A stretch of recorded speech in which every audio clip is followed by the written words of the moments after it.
Welcome to Integrative Lawyers of the World. It's time for a new way of practicing law, a way that honors our interconnectedness, that values what is really important. Our core values: generosity, integrity, authenticity. If you agree, you are not alone. There is a global integrative law movement that is transformational, impactful, fun. It's time to grow because the world needs us. So we are interviewing lawyers from around the world who share their experiences as an integrative lawyer. One by one and together, we can and we are making a positive impact.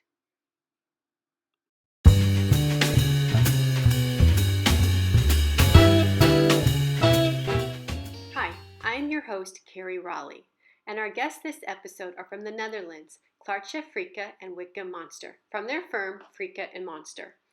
In our conversation, they share how integrative law values, such as forgiveness, acceptance, and understanding our human connection to one another, is the foundation of all that they do in their practice, including criminal defense, victim representation, commercial matters, corporate mediations, and even in a project that they founded, the Lawyers as Changemakers, and another project of redesigning the courtrooms. These values are reflected in the design of the courtroom so that the courtroom can provide better justice to everyone in it. I hope you find this conversation as interesting as I did. And for more conversations from lawyers around the world, go to www.integrativelaw.com.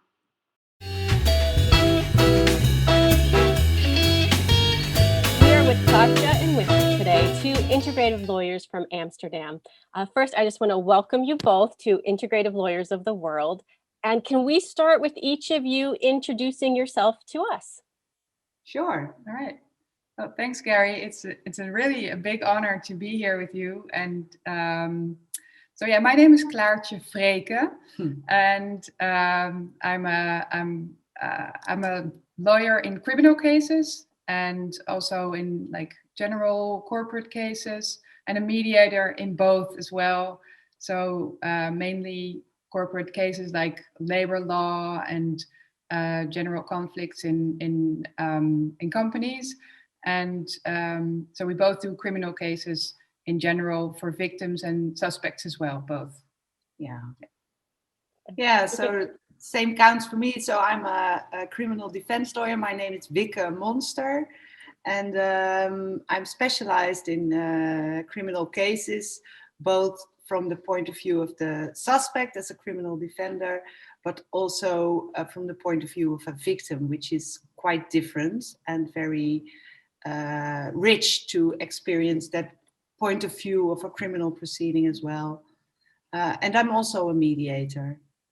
Okay, wonderful. Thank you for being here. And I'll go back and forth with the questions, or some of the questions will be just open. Whoever wants to answer, go ahead and answer it.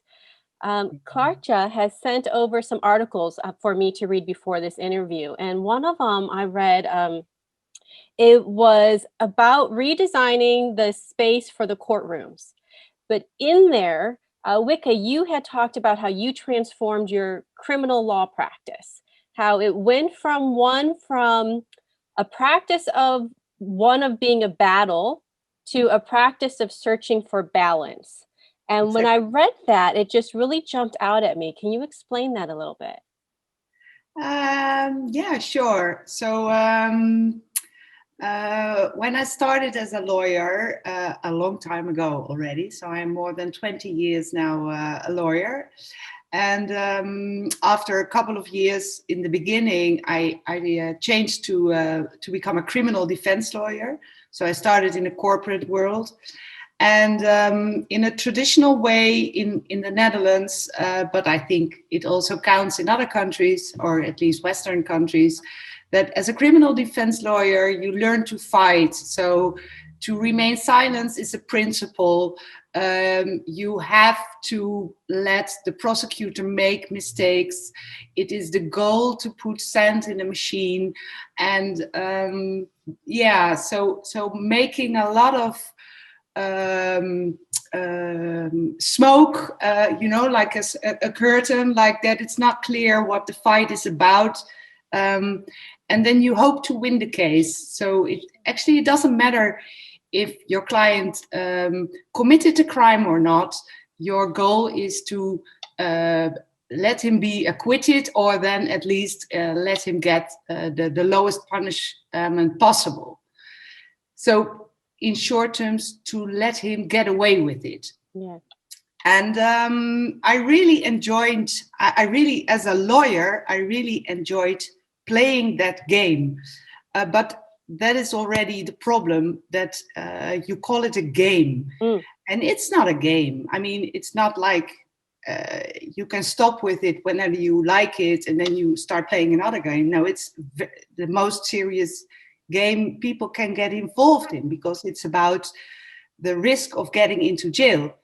I discovered in time that when I, for instance, won a proceeding because of the faults the prosecutor made, I really felt good. But for instance, my client wasn't able to tell his side of the story, because I said, no, you have to remain silent. There's not enough evidence. And if the prosecutor makes a few mistakes, then altogether you can get away with it.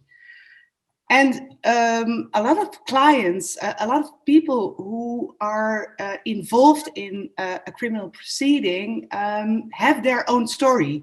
A lot of times they feel that they are a victim themselves, from their background, from their family, from life, from the government, from all the disadvantage they faced in their life.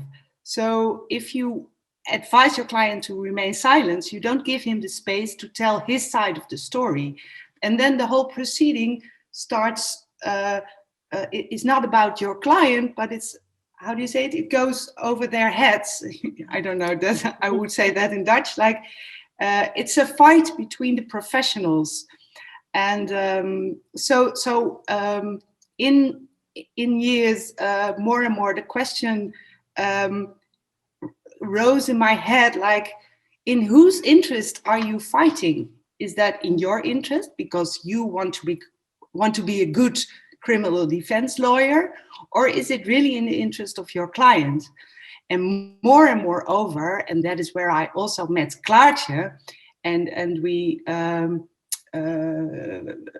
empowered each other in this feeling, like this is not the way it's supposed to be.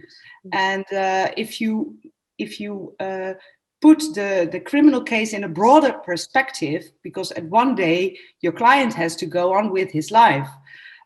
So what questions arise then if you look at it in a broader perspective?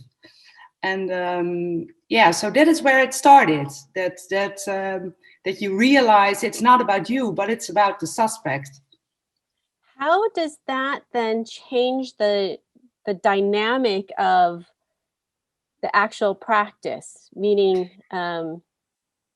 here's the question that I have. Like, so you see this and you want to advise your client even wants to say their piece, and you can set that tone, but the prosecutor's still on the side of this is a game, this is a practice, I want to win at all cost. Yeah. Is there a little bit of fear if I do this and the prosecutor's still playing by the old rules?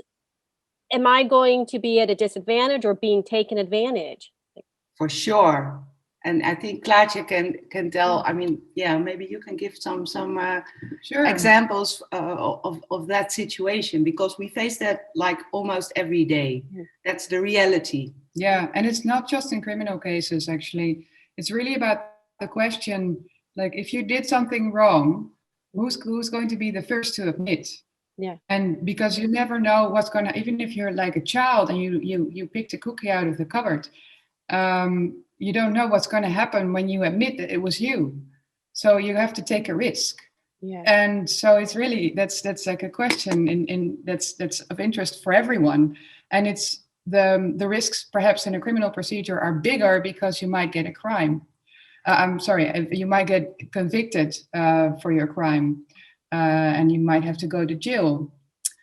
So yes, we do have to deal with prosecutors and also with other lawyers and also with judges that are not prepared for a different approach, and it can be really, really well disappointing, basically, for ourselves, but also for our clients that took a lot of effort to encourage to tell their stories and not being heard at all, or being set away like, oh, that's just some kind of made up story, we're not going to believe you. And even though we had like this whole process, because that's what we do now with our clients, we take a lot of time with them to talk about what really happened and about the fear of telling the story and what can go wrong and the risks. So we went through that whole process. And then if you go to court, and I had a client who took his mom that was like 80 years old and his two children that were teenagers to tell the court. And it was an appeal case. In first sentence, he didn't want to admit, but he was ready then 2 years later. Okay. So he took his family to just in public tell his story and say, yes, I did commit a crime and I'm really sorry and I'm ashamed. So in front of his mother and children, he did that. It was so courageous. And the judges were like, they didn't know how to deal with that, because it's just so they were not prepared. Even though I did email them in the beginning to say, like, take the time to listen to him, because it's going to be a story, his story. So even though the result of that particular case was really good for him, because he was convicted in first sentence for a jail sentence, and then in appeal there was no longer a jail sentence. There was just a conditional crime punishment. So that's the result, which is good. And that's really our experience, that when people really truly tell their stories and really show their remorse, that the fact that they gained insights, they learned, they want to move on, that's always usually just makes people want to listen and or think about it in a better way than when people don't say anything, or they say they didn't do anything, even though everyone knows they did. So it's really can I add something? Mm-hmm. Yes. So we decided to change the way we work, because we believe that this is at least the best way for us to do our work. So we really love doing the work. We do it in this way. But it's also, we believe, much more strategic and smart. The example Klaartje gave shows that if the judge hears a true story, and that doesn't even have to mean that you confess or that you admit, but if we use ourselves, like ourselves as a meetlat, as an example. So if I don't believe a story, or I have the feeling something is missing in the story, then probably a judge won't believe it as well. Yeah. And the other way around, if you believe, you can feel if someone is honest or not. And the moment you get there, you give the listener the opportunity to change his perspective in your perspective, like he's willing to listen. And that is the starting point of listening to the suspect. And if he feels that there is really listened to his story, then there's a much bigger chance he accepts the verdict, because he feels recognized in his story. Okay. And I wonder, like, if when you're really listening to someone, I wonder if some of the times for some of your clients, is this one of the first times or one of the few times that they felt or they feel like they're actually being listened to?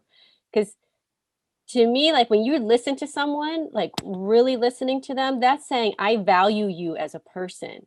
And as sad as it is, it seems like a lot of people don't get that. And especially the ones who maybe are in the criminal system. So that's nice that you give the chance to say, you may have committed some crime, like maybe they committed crimes, maybe they didn't. Either way, you're in my office and I'm going to listen to you and value you as a person. Yeah, maybe Klaartje, you can give the example from Geert, the judge, who had a suspect who came a lot of times already, has convicted before, and he took really the time to explain him. You don't know so a short, we work together in this whole search for a more a sustainable and human law, together with other lawyers, but also with judges and prosecutors. And one of the senior judges here in Amsterdam, he really supports our view, our longing to change the law, or at least the proceeding, the way we use it. And he had a court session with an offender who had been convicted a lot of times before. So normally, so it was a minor offense, something like a theft. And normally it's like the judge maybe doesn't even really take the time to look at the suspect. Like, okay, next case, okay, you did it, you admitted. And he really, he said it maybe only took 5 minutes, but he really took the time to make him feel welcome. I'm the judge, this is the clerk, this is the prosecutor. So he really explained step by step what was going to be done. And his clerk became sort of nervous, like looking at him like, what are you doing? He knows, he has been here so many times. What the fuck are you doing? But he just continued because he had this value that he had to show his respect to the suspect. Yeah. So the court session was over and he convicted the suspect and gave him a rather severe punishment, because this whole thing is not about soft or nice. It is about honest and respect and dignity. But so he gave a severe severe punishment, and afterwards he got the. He spoke to the lawyer of this suspect, and he told him that his client said to him, it doesn't matter what this judge would give me for a conviction, I accept it because he's the first judge who respected me and gave me the feeling that he saw me and that he heard me. So it is so in so many small things. As a lawyer, we try to do that, because a lot of lawyers are always under time pressure and like you have to do it quick, and you don't take the time to really listen. But same counts for judges and prosecutors. And this goes into, and I forget also one of the articles that Klaartje sent to me, the difference between agreeing to something in an agreement and accepting it, and how that leads to a more sustainable resolution. So, and whether it's in the criminal context or in your corporate or other matters, where do you see the difference between agreeing to disagree to where the parties accept? Not like in the acceptance, like I accept a contract term, but an acceptance more on an emotional level. Goes way further. Yeah. So you don't really need an agreement when you have an acceptance. So this is also about faith, I think. It's like with the apology, it's trusting that it will be heard. And it's the other way around with acceptance. It's trusting that it's okay to accept. And you don't need an agreement necessarily. So in mediations, it's for me, it's actually it's not about reaching an agreement. It's about reaching an acceptance, a level of acceptance. And when there's a level of acceptance, then the agreement is like a bonus. Yeah. It's nice if people can agree to pay each other whatever is necessary, but it's the acceptance is the basis really for an agreement. Yeah. That's what it's about. It's about forgiveness. Yeah. Basically. And one of the things we were talking that seems to come into play in all the different areas is forgiveness and reconciliation. In Klaartje, it was the article that you had sent me, an essay on forgiveness and corporate mediations. But Wikke, then when I read the article about you and about your guys' redesigning the project to redesign the courtroom spaces, forgiveness and reconciliation in the criminal context came into play too. And so there just seems to be a broader theme of forgiveness and reconciliation in whatever domain that a lawyer may be involved in or a person may be involved in. So I thought we could maybe take some time and break down, like, what is forgiveness in this context, and what is reconciliation?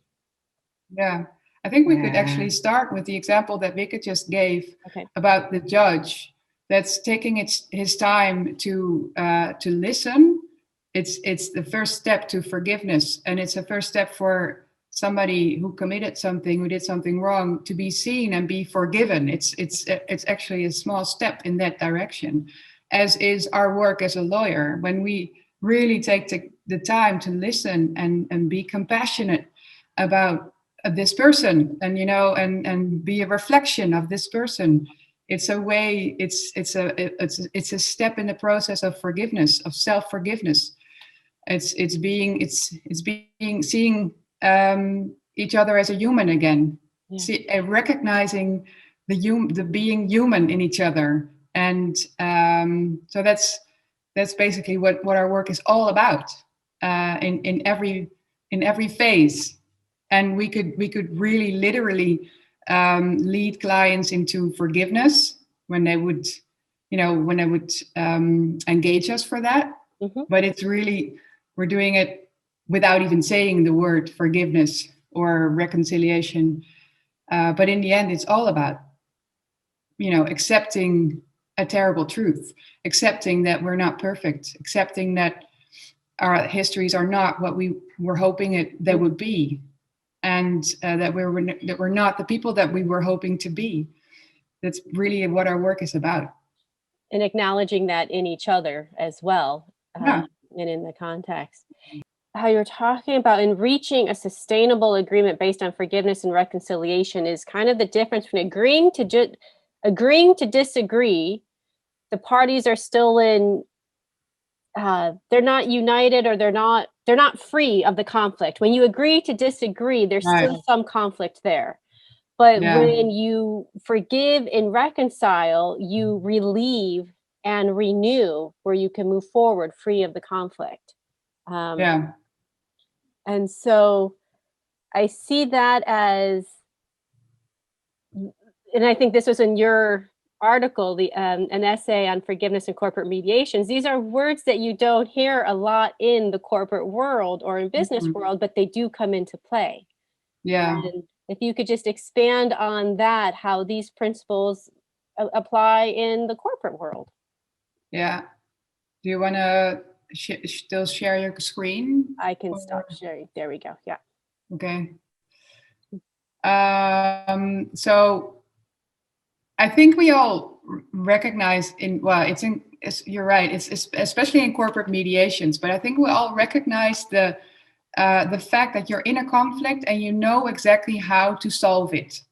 You just know that when we just arrange this and that, and then it's all fixed. So if you just say sorry and I pay you this or whatever, then it's all fixed, right? So that's what I'm saying. It's a way to fix a problem, and it's very much from the head, argued from the head. And while saying that it's not just totally. It's not the total problem. There's something missing, and it starts with the emotions. And emotions are like, especially in the corporate world, it's just so, it feels so unsafe to talk about emotions in a corporate mediation. So, but they're there too. You know, we're still humans, even though we're wearing suits or whatever, or being CEOs of big companies. We still have those emotions. And so, when you're talking about forgiveness in the corporate mediation and reconciliation, it's about revealing those emotions in a safe way. Just talk, and when you, for example, when you call them thoughts, you know, it's a very safe way to talk about feelings. So what are your thoughts? So that's just a way to let those things rise up, because that's really our belief. The emotions are not there for nothing. They have a story to tell you.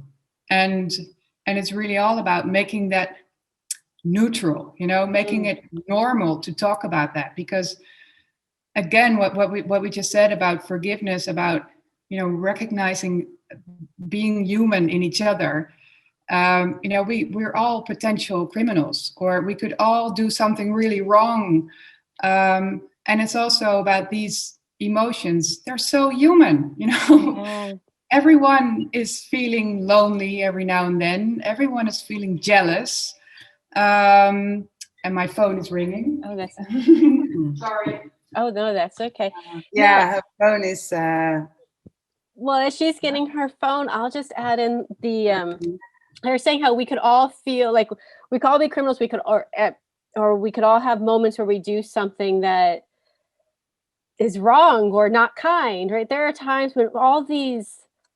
I get mixed feelings when you see these videos where people like are phoning people, like they use their phones to video people who are making transgressions or being mean or yelling. And it's kind of, it is, okay, I'm holding this person accountable by video them and sharing their story. But sometimes I look at these and I think of, oh, you know, there was a day where I kind of lost my temper with the store clerk. And if someone had caught that moment, then, you know, I can relate to someone losing their temper, because there are times where I lost my temper. There have been times when, you know, I have to, like, I go back to the store. I'm like, I am so sorry. You know, I got frustrated with whatever experience there was. So I don't know where this was saying, like, if we can acknowledge, I don't know where that balance is between.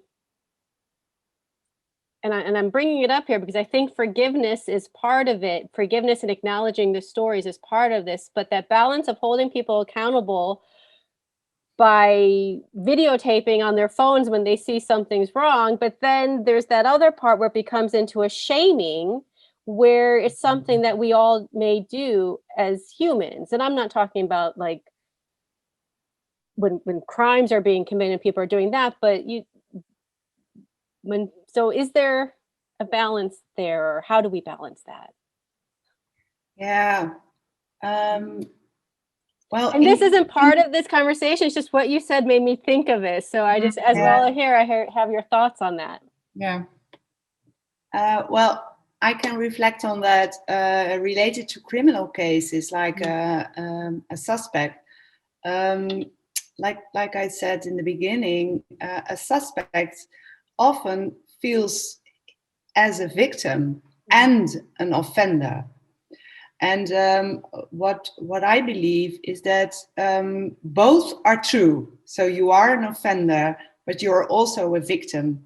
And I think the first step is to put both of them in the light. So really accept you feel as a victim, or really feel that you are so ashamed of yourself, or you're feeling so guilty that you did something terribly wrong.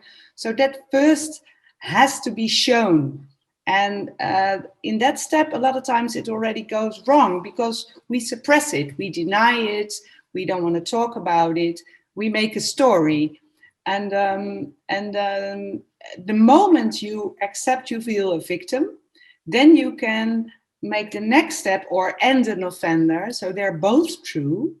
And then from there, you can focus on this neutral point where you can sort of like it more as an observer, like, okay, so this is the situation.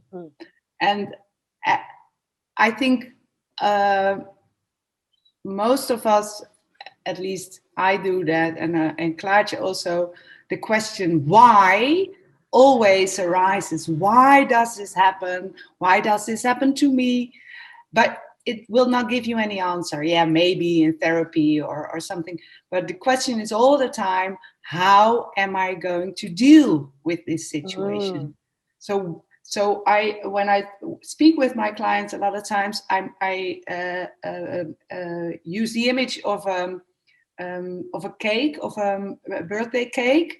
Like, there are all different parts where you don't have any influence on. It just happened. Yeah.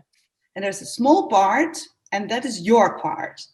And I truly believe that every conflict teaches you what you most need to learn. This is, of course, not but that's one of the quotes you see when you dive into the forgiveness world. And it's true. And in my work as a lawyer, I really had to learn. So when we started our own company with the dream of doing it in another way, very practical, that means that we also have to ask other questions to our clients, and also inconvenient questions. So, for instance, when I started doing victim cases, and we also are lawyers of victims of, for instance, rape, you cannot say that you wanted to be raped or that it's your fault. So that would not be the right question. But you can ask a client, did it also bring something to you? Like, besides all the pain and the horror and all the stuff, is there something good what this horrific story brought you? And that is a question we normally don't dare to ask, because someone is so only a victim, so we see him only as a victim, that you keep him in that position. And then the balance, and that was your question, like, how do you get to this balance? And that is, of course, there are a lot of ways, but it's one way of trying to focus on all the different parts of a conflict. Also to make it neutral again. Yeah. So when you're a suspect, you need to take away all the guilt that doesn't belong to the suspect, but maybe to society, to the other people that committed those crimes too. That you should give it back to them, and just, make him responsible just for his part or her part. And the same counts for victims. She's just a victim for her own part, not for everyone else's.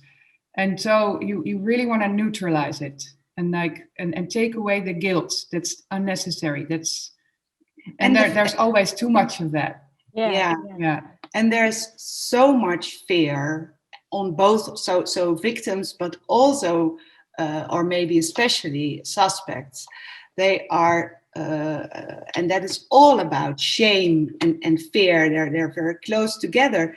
You are so afraid that your life is over, that you will be excluded from society, that you will never get a chance to build up a new life. And that paralyzes you. And then the moment, and that is why we believe, that's one of the reasons why we believe it is necessary to give a place to forgiveness and reconciliation in the law, because the moment a suspect knows, I will stay on board, they will not gonna throw me away.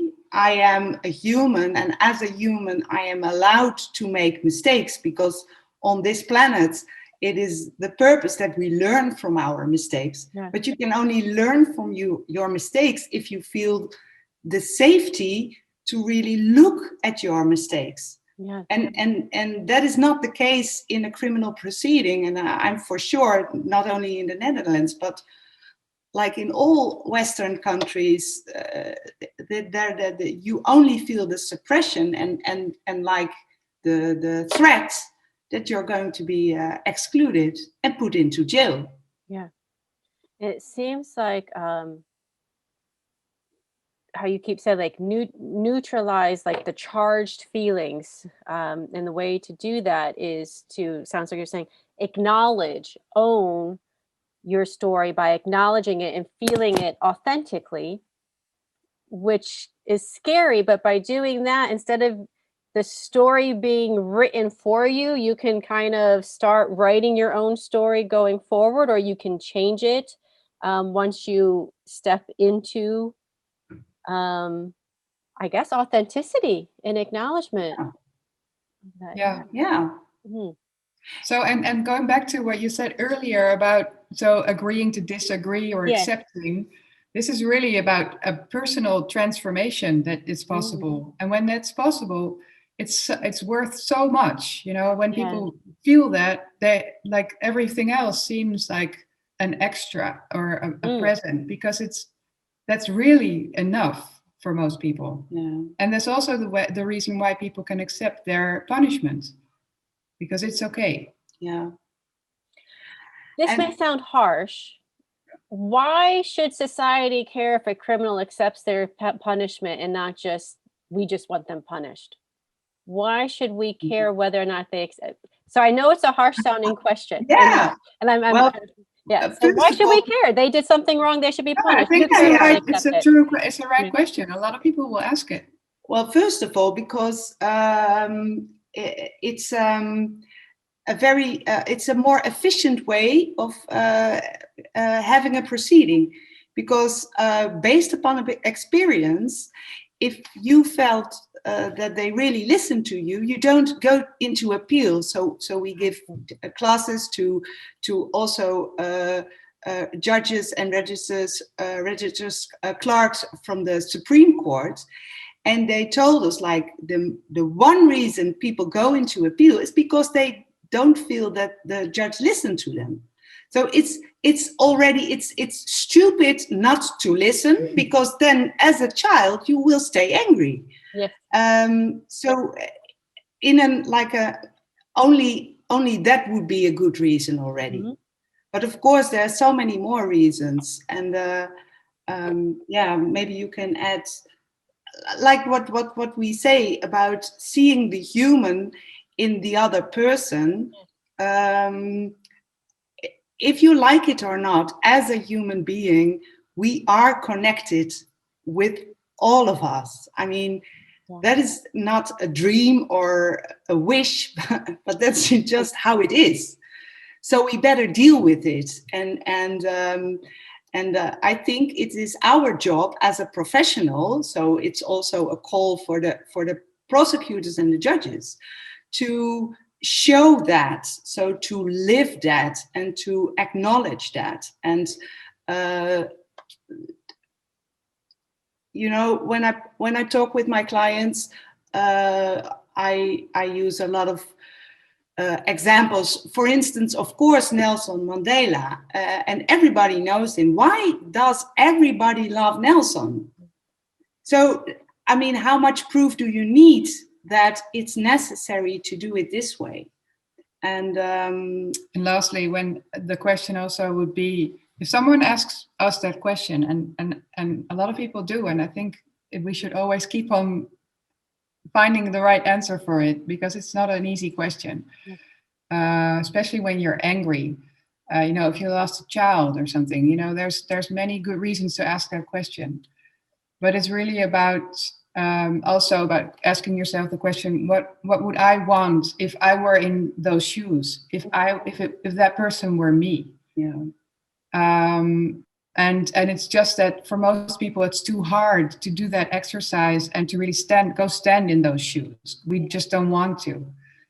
But unfortunately, a lot of people do, even people like you and me. And even, it's terrible to say that, because in our law system, just like yours, it's like, it's normally not people like you and me. But yes, people like you and me, everyone can be there, really. Yes. So, we might not be prosecuted for a theft or for drug crimes or whatever, but we could accidentally kill someone in our cars driving too fast because we want to be somewhere in time. Those things do happen, and those are awful. It really can happen to anyone. So it's really about that question: if you were in that place, what would you want? You know? Yeah. And then I think the answer is much easier to find. Yeah, I think so too. And so just to recap, it seems like there is the part of it may have an effect or minimizing the chance that the person will appeal it for the system. But then also in the realization that we're all human, we're all interconnected, asking how would I want to be treated if that was me, or if that was my son or my daughter or my parent? And then I could see for a lot of the crimes, people come back out into society. Is this in some way, when does it create a shift or a possibility of helping them when they come back out in society, knowing that they were valued as a person and they acknowledged it when they are released from prison? That may have an effect then that we just may not know, a positive effect, maybe in time. I would like, I think we're on the beginning end of it, but in years from now, I wonder if there is a decrease in the rate of repeat crimes, or from people who have gone through a system like this versus the old system. We'll have to follow up in like 15 years. Yeah. So, Yeah. okay. I want to move on to the other projects that you guys are doing too, because they are very exciting. One goes back with the criminal system, the redesigning of the courtrooms. Can you talk a little bit about that? Yeah, sure. Okay, so what is the project? Why and how are they being redesigned? You start? Yeah, sure. So the project started in 2018. They were building the new courthouse of the district court here in Amsterdam. And we thought, actually we asked the head of the reconstruction, could you give us one new courtroom and we will design it based upon our principles of compassion, hope, forgiveness, instead of control, authority, fear. The head of the reconstruction, he was immediately very excited about this idea. And that is where it started, this project. So we asked the Amsterdam Law School, the university, and in collaboration with the School of Arts, the Rietveld Academy here in Amsterdam, we gave a course with the students of both studies, and they together designed new courtrooms, the courtroom of the future. And the question where it all came from, it is of course related to the things we discussed before. And the question we had was, how can we expect from a suspect to tell an honest story if he is placed in a courtroom like this? So with a lot of distance between him and the lawyers, the judges, and the judges are on a higher level, and the prosecutor is on a higher level, and we wear all these dresses, and in the back of the suspect is the victim, so they cannot see each other. Maybe there's more public or the press. So it is like an arena, actually. And how can you expect a suspect in a place like that to be honest? And we thought this, we can do this better, actually. That is what we thought. And the whole legal system is quite old-fashioned.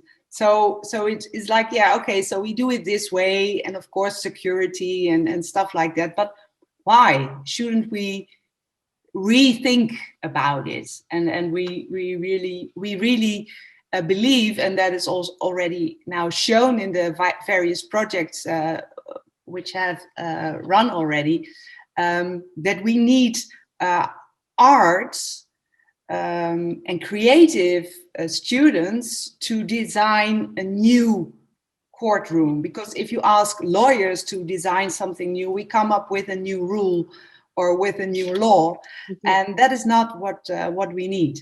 Yeah. So so this is where it all started, and in Amsterdam it became a big success. So now the new courthouse is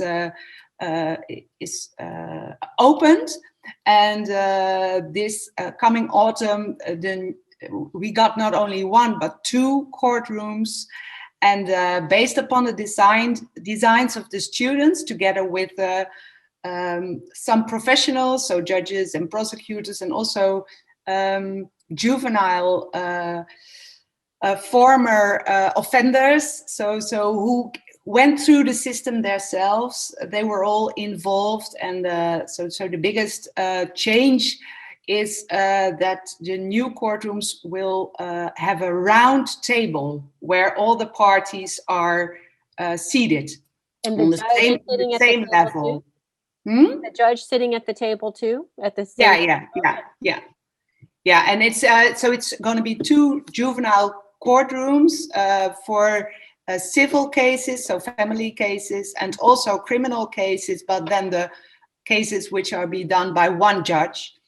And it's two rooms, because if you have a round table, and the people can vary, like from 4 parties up until 10 or 16, and then a round table can be inconvenient.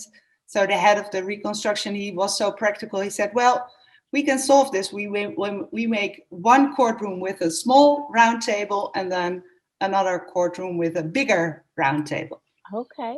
So have the courtrooms, have they been designed and are they in practice and being used, or did you say they're going to start being used in October? Yeah. So the architecture who designed the new courthouse, this office also designed, based upon the designs of the students, the table. So it's a really like a unique table, and with unique material, and so it will be built especially for this courtroom. And then we will also, when it starts, we will investigate if it works. Like, we have the belief it is a good idea, but maybe we're wrong. We don't know. Yeah. So the university will investigate it. Yeah, they're going to do research. Yeah, that's the word, not investigate. What a great project, and to see the collaboration with the students as well as with the professionals, and you said a juvenile former offender was there as part of it, and to see the idea go into practice. Have you walked into the courtroom? Have you guys? No, because it is at this moment not already designed. How do you say it? It's not ready. Finished. It's not finished yet. It's not finished yet. Okay. The building is finished, but those 2 rooms aren't finished yet. Okay. It'll be nice the first time you walk through it, to just sense and observe the feeling that you have walking through it. Really exciting. And maybe you can tell some more about the continuing of this project. Oh, yeah. And also I want to add that, it's actually just, when you think about it, it makes so much sense that like the question whether you can take responsibility or you can have a good conversation is really, it doesn't really just depend on the space, but the space really also is a part of, the conversation. Yeah. So also when you're a mediator, when I mediate, I really want to check the space first. I want to, I put flowers there, and, make sure that the atmosphere is good, the table's right, the chairs are right. Maybe you'd light a candle or whatever, if it's, if it feels good. So it's the same for justice. It's when you have the right space, there's a better space for making just decisions. We really do. I think it's just it just makes so much sense. So and I think probably this is such a success because everyone understands this.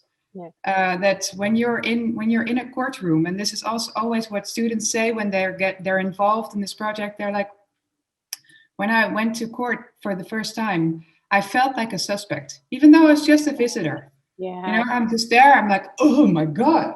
And like even our clients that are victims, they feel terrified. Or even if they come as a witness, they Yeah. feel terrified because it's so impressive.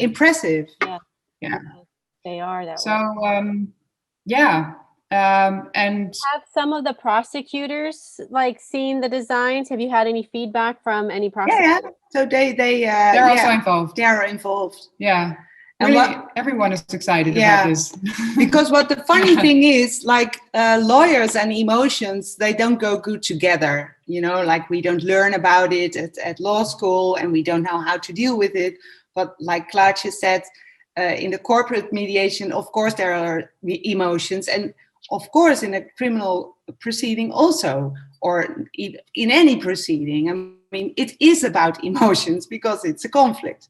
Yeah. And the funny thing is that if you start talking about the light or the design of the table or the color of the walls, you think very practical, but behind it, you are talking about emotions, and behind that, about the value. So what is a value for me as a human, or as, well, if you are in your function as a prosecutor, what do we as a society want to show? What is where we are proud of? Or so then so they don't really realize that they are talking about emotions and values which are the soul of the law and of a proceeding. And if you ask them directly, they start to stutter and like, oh, I don't know. And so this is a sort of like undercover way to it's a safe way. It's a safe way to try to get more feelings in more soul in law. Like how you said that, how emotions and values are the soul of the legal system, yet so many of the professionals within the legal system are trained to be detached from their emotions. Yeah. We don't know how to do it. Yeah, how can it be sustainable that way? Yeah. Or holistic that way. Yeah. Yeah. But it's so right, like, because we're so detached from, I hear what you're saying, like we won't talk about our emotions of things, but if we're having a reaction to a color that's being designed for the room or a reaction to the new design, that reaction is in fact an emotion coming through. Yeah. Okay. And then when you talk about that, it opens up the space for it. I see that. Yeah. Good. Okay. I want to be mindful of your time, but I do want to talk about two more things. Just to add one thing to that. Oh, yes. So we did this project in Amsterdam, but we're doing it in 3 other cities as well. So we just finished in The Hague, and so the court in The Hague is also really excited because they're also going to rebuild, and also in 2 other cities that are where the courthouses are being rebuilt. So and actually we really want to do this everywhere in the world. So it's really an invitation. We've got so much experience now, and we've got a script, a manual to really roll this out anywhere. So it's an invitation for everyone to contact us and we would love to come and help you to create a courtroom of the future. Yeah. It's a lot of fun to do it. It's very inspiring, and the law students involved, they said like through this course I really understood what my work is about, because this was really the first time I could just step into the shoes of a suspect or a victim. It was when I'm studying law, it's just about rules and the law. And now this was the first time I just realized it's about people. It's about people. Yeah. my law school, we had a moot court, like a moot courtroom in the law school that when you walked in had the feel of the courtroom, you know, the wooden paneling, the layer up and things. It would be interesting if any law schools would be interested in redesigning their moot courtrooms or coming Yeah, up also. with Yeah, law good schools. idea. Very good idea. Yeah. There, one last question. In the new redesigned courtroom, is there a space for the public? So they're still open to the public? Well, these designs are focused on juvenile cases, and in the Netherlands they're not public. Okay. But it is our wish that after these projects, we are going to design the courtrooms for adults, so the normal proceedings. And then, of course, you also have to think about the public and the press and so it is an ongoing. So this is only the beginning, I believe. And it's really not that long from the inception of the project, and so the collaboration started between the two groups of students in September 2018, and the designs. Exactly. When did you have and now to have it processed and actually in the courtroom just a few years later? I want to go in through now as almost like a project manager or like entrepreneurs out there who has an idea, and then how you guys get it from an idea to reality. Like what step? It was the right moment, I think. Yeah. Who did you approach? Like first, did you approach someone in the court? Yeah, we just approached. So maybe it's good to tell that when we started our own company, we also started, dus the mindfulness in law. So we gathered with other prosecutors and lawyers and judges to talk about mindfulness in law, about compassion, about like a place where we could feel safe enough to search for this new way, whatever that way, because we didn't know when we started this what we actually wanted. We just had a very strong feeling the way we do it is not okay. We have to change it. And I think because also of that and the support we get from this group, we felt more and more confident in just go out there and ask. So actually what we just did is sort of like discuss, do you think it's a good idea? Yeah, maybe it's a good idea. Yeah, well, maybe, oh, you know him? Yeah, okay. So you sent him an email. Oh, yeah, we have this idea. This is how it went. And then could we have a cup of coffee with you? Yeah, sure. And then so very, very easy. Yeah. No profile. When things flow like that, I always see that as a sign that it's a good idea, because things go in place to help it happen. So society needed this. That's why things move so freely for you. Yeah. So I also want to talk about your guys' foundation, Lawyers as Change Makers. Can you please share that with us? Yeah. So I suppose, Kim Wright, she motivated us basically to do to found this, to establish this is the right word. Well, especially the name Lawyers as Change Makers, we didn't make that up ourselves, but she did, and this is really what it's about. We organize gatherings. We did that from the beginning in 2014 when we started our firm. Starting a research. So what is this about? And so after doing it for about, I think, 4 years, then we thought, maybe we should just establish a foundation for this and give it more body. And then that year, Kim also came to Holland, and we organized a conference with her. And Eileen Barker was there,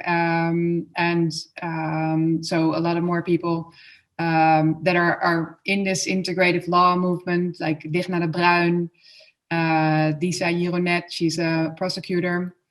So it's really about, making room again for for a network, for a group of people that feel the same way about law, that all feel law is about,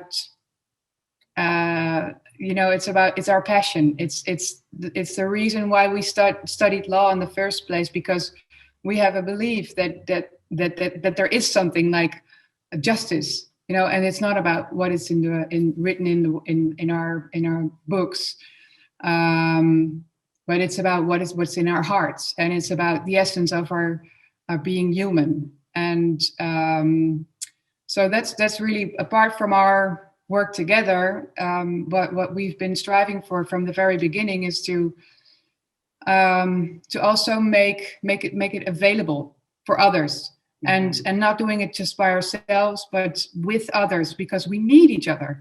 We could never do this on ourselves. We need each other. That's why we're a